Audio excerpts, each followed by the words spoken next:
आज मिति 2082 8 महिना 12 गते दिनको 2 बजे सोही दिशाबाट आउँदै गरेका गाडीहरू एक आपसमा ठोकिएका छन्। यो सायद नर्तीमा भएको दुर्लभ घटना होला। अहिलेसम्म यसरी एकै साथमा 3वटा गाडीहरू ठोकिएको अवस्था चाहिँ थिएन।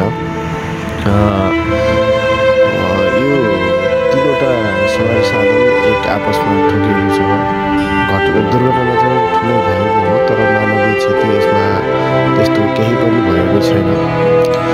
र यो दुर्घटना